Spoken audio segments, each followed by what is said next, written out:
અબડાસાના બાયવારી વાંડ નજીક મારામારીનો બનાવ. અગાઉની જૂની અદાવતમાં મારામારી થઈ ગામમાં એક વ્યક્તિનું મકાન તોડવા મામલે બે જૂથ વચ્ચે ઝઘડા ચાલી રહ્યા હતા. ગઈકાલે બે જૂથ વચ્ચે હથિયાર સાથે લોહીહાળ ધીંગાણું મારામારીને એક જૂથના 8 લોકો ઘાયલ, જેમાં ગઈકાલે નલિયા સામૂહિક આરોગ્ય કેન્દ્ર સારવાર હેઠળ ખસેડાયા હતા અને ત્યારબાદ ભારે ઈજાઓ પહોંચતા ભુજની ખાનગી હોસ્પિટલમાં સારવાર હેઠળ રિફર કરવામાં આવ્યા છે.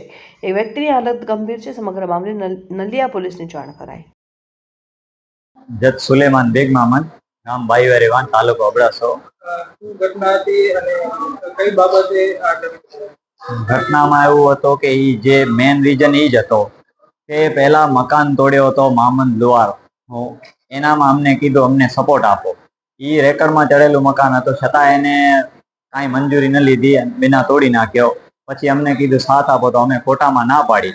ના પાડતા અમારાથી મનદુખ રાખી અને અમારું પાણી બંધ કર્યો. પેલા પશુઓનું પાણી બંધ કર્યો, પછી જે હતો એ અમને પીવાનું પાણી બંધ કર્યો. એ મનદુખ રાખીને કાલ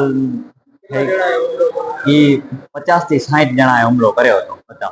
એ એક જગ્યામાં ઊભા હતા અને મારી માસીને માર માર્યો. એનામાં પિતાજી સમજાવવા ગયા. એ મનદુખ એનું એ જ બધું હતું. મેન કારણ રીઝન એ જ હતું કે હું આ ભાઈ માણસને માર્યો હતો, એના પાછળ મારા પિતાજી વहाँ ગયો તો મને માર માર્યો. હું દોડી ગયો તો મને માર માર્યો. પછી એવી રીતને એ લોકો વहाँ 50 થી 60 જણા બધા ભેગા ટોળો કરીને ઊભા હતા.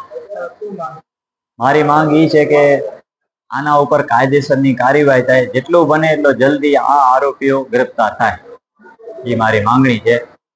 વિનંતી છે કે ભાઈ અમારે હજી જો છે, અમારો જીવ જોખમમાં છે. મારા પિતાશ્રીની તો બહુ હાલત ગંભીર છે, હમણાં આઈસીયુમાં છે. અમે બધા અહીંયા જ છીએ, હોસ્પિટલમાં એડમિટ છીએ. મારી પોતાની હાલત સિરિયસ છે, પણ પિતાશ્રી છે એની તો બહુ હાલત, એ આઈસીયુમાં છે હમણાં. ને મારી માંગણી એ છે કે આના ઉપર કાયદેસરની કાર્યવાહી થાય.